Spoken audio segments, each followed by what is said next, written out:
Hello guys, इससे पहले last video के अंदर हमने अलग अलग स्ट्रक्चर्स को लेकर कुछ एक पैसिव वॉइस बनाए थे सेंटेंसेस के। आज हम उससे आके कुछ और स्ट्रक्चर देख रहे हैं।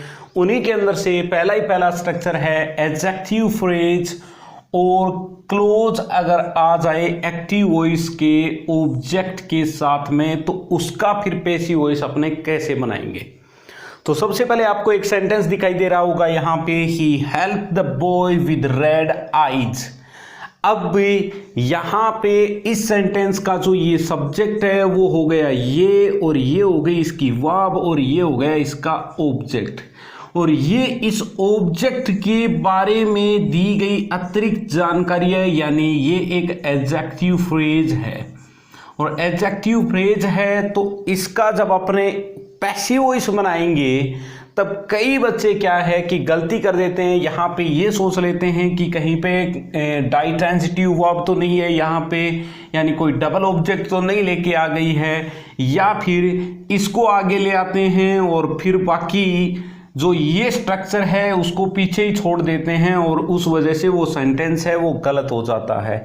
तो याद रखिए, पूरा का पूरा स्ट्रक्चर आपकी एडजेक्टिव फ्रेज है वो ऑब्जेक्ट के साथ में ही आगे आएगी सब्जेक्ट के रूप में। तो यहाँ पे द बॉय और विद रेड आईज, ये इसको साथ में रखना पड़ेगा आपको। आप उसको अगर अकेला छोड़ आए उधर और फिर आपने अगर उसी स्ट्रक्चर के आधार पे, पहले वाले स्ट्रक्चर के आधार पे बना दी तो वो सेंटेंस आपका गलत हो जाएगा। तो the boy with red eyes, अब यहाँ पे है हमारे पास में पास्ट फॉर्म, और पास्ट फॉर्म है तो हम लगा देंगे बॉय अकेला है तो सीधी सी बात है वॉच, और हेल्प्ड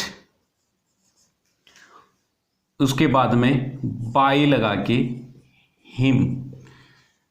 इसके साथ में आप ऐसे नहीं कर सकते कि the boy was helped with red eyes by him, या by him with red eyes. अगर ये स्ट्रक्चर आपने पैसिव वॉइस के अंदर ले लिया तो आपका सेंटेंस है वो बिल्कुल गलत हो जाएगा, क्योंकि ये जो विद रेड आईज है ये जुड़ा हुआ है किसके साथ में, द बॉय के साथ में जुड़ा हुआ है, आपके ऑब्जेक्ट के साथ में जुड़ा हुआ है।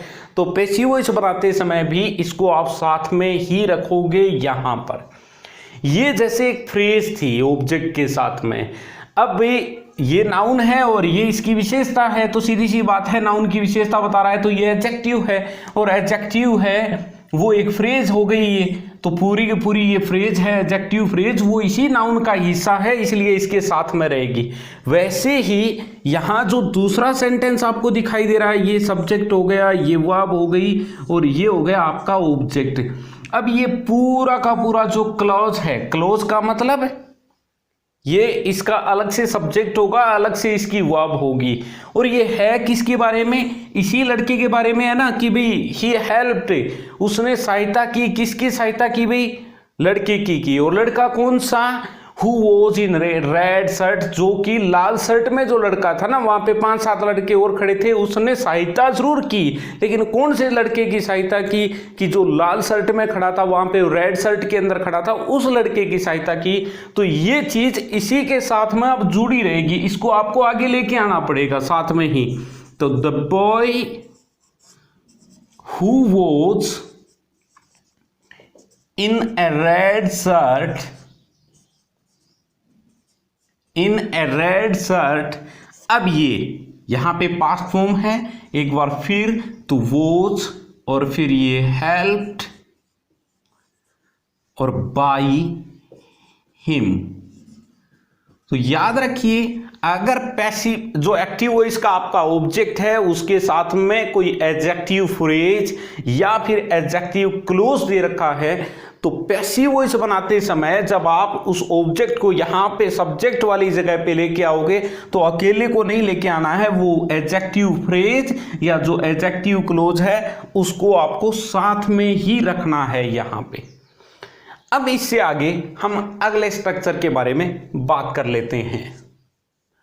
अब देखिए एडवर्ब ऑफ मैनर, तो सबसे पहले तो ये एडवर्ब ऑफ मैनर होती कौन सी हैं, तो सीधा सा याद रखने के लिए, बाकी चीज तो जब हम एडवर्ब का चैप्टर करेंगे तब वहां पे इसको और ज्यादा क्लियर करेंगे। आप सीधा सा याद रख सकते हैं जिनके लास्ट में एलवाई लगा हुआ हो, जिन एडवर्ब्स के लास्ट में या फिर वेल है जैसे, इनको एडवर्ब ऑफ मैनर कहा जाता है।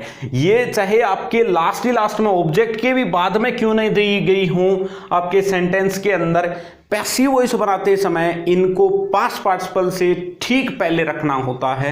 जैसे देखिएगा यहां पे हमारे पास में एक सेंटेंस है, ये इसका सब्जेक्ट हो गया, ये इसकी वर्ब हो गई और ये हो गया इसका ऑब्जेक्ट, और वो पढ़ाता कैसे है ये इसका मैनर बता रही है, तो ये एडवर्बियल हो गई, कौन सा, मैनर बताने वाला एडवर्बियल हो गया। अब यहां पे जब हम इसका पैसिव वॉइस बनाएंगे तो सबसे पहले हम ऑब्जेक्ट को आगे ले आते हैं इंग्लिश, और यहां पे देखिएगा इंग्लिश के बाद में ये टोट दे रखा है, तो यहां पे ये पास्ट फॉर्म है, तो सीधी सी बात है इंग्लिश के साथ में यहां हो जाएगा वॉच, इंग्लिश वॉच। अब ये जो है पास्ट पार्टिसिपल फॉर्म आप रख रहे हो, इससे ठीक पहले आपको एडवर्ब ऑफ मैनर यहां रख देनी है, English watch well taught by him। वैसे ही दूसरे सेंटेंस के अंदर देखिएगा ये वार्मली है, जैसे ये सब्जेक्ट हो गया, ये वर्ब हो गई, द गेस्ट ऑब्जेक्ट हो गया, वार्मली ये क्या हो गया, एडवर्ब ऑफ कौन सा, मैनर हो गया, कि उसने वेलकम किया गेस्ट का, कैसे किया, वार्मली किया, तो यहां पे ये एडवर्ब ऑफ मैनर हो गया। अब इसका हम जब पैसिव वॉइस बनाएंगे तो द गेस्ट को आगे ले आएंगे, तो द गेस्ट, अब ये प्लूरल है तो सीधी सी बात है यहां पे आ जाएगा वर वेलकम्ड। अब ये कर दिया, अब यहां पे अगर हम इसको नहीं लेके आए बाई हिम वार्मली, अगर ये आपने कर दिया तो ये सेंटेंस आपका गलत हो जाएगा। करना क्या है, इस वेलकम के ठीक पहले इस वार्मली को रखना था, तो वार्मली वेलकम्ड बाय हिम, और ये लास्ट में फुल स्टॉप। तो एडवर्ब ऑफ मैनर अगर आई हुई हो किसी भी सेंटेंस के अंदर, एक्टिव वॉइस के सेंटेंस के अंदर, चाहे उसकी पोजीशन कोई भी हो, पैसिव वॉइस बनाते समय उसको जस्ट पास्ट पार्टिसिपल के ठीक पहले रख देनी है। अब देखते हैं हम इससे आगे वाला स्ट्रक्चर। अब देखिए अगला जो स्ट्रक्चर है वो है गेट को लेकर, टू गेट को लेके, ये इरेगुलर स्ट्रक्चर होता है। अब ये जैसे सेंटेंस है, इस सेंटेंस को आप अगर पैसिव वॉइस में बनाओगे तो कोई दिक्कत नहीं होने वाली। ये आपका सब्जेक्ट हो गया, ये वर्ब हो गया, और ये हो गई आपकी और आपका ऑब्जेक्ट। तो आप इस जैसे जनरली सेंटेंस को अपने बनाते हैं वैसे ही इस सेंटेंस को बना दोगे कि a pen was got by him, और कोई दिक्कत नहीं होगी, ये सेंटेंस बिल्कुल सही हो जाएगा। लेकिन याद रखिए अगर आपके सेंटेंस के अंदर, गेट वाले सेंटेंस के अंदर यहाँ पे ट्रेनिंग या जो एजुकेशन है वो इसके ऑब्जेक्ट के रूप में, नाउन के रूप में आई हुई हो, तब इनके साथ में कैसे इनका जो पैसिव वॉइस है वो बनाना होता है, वो थोड़ा सा हटके होता है। क्या करना होता है हमें यहाँ पे, तो जैसे यहाँ पे दे रखा है, ये ट्रेनिंग दे रखा है, और इस ट्रेनिंग वाले हिस्से के आप खुद को वर्ब के अंदर कन्वर्ट कर दोगे। जैसे यहाँ एजुकेशन है तो इसको एजुकेट में कन्वर्ट कर दोगे, और एजुकेट ये खुद ही वर्ब बन जाएंगी, ये यहाँ पे ट्रेन वर्ब बन जाएगी और यहाँ पे एजुकेट वर्ब बन जाएगी। तो इतना सा काम आप लोगों को यहाँ पे करना है। तो जैसे मैं इस सेंटेंस को पहले बनाऊं तो यहाँ पे मैं क्या कहूँगा, ही वॉज, और ये ट्रेनिंग का जो वर्ब है इसको आप पे ट्रेंड में बदल दीजिए, तो he was trend in USA, ये लो।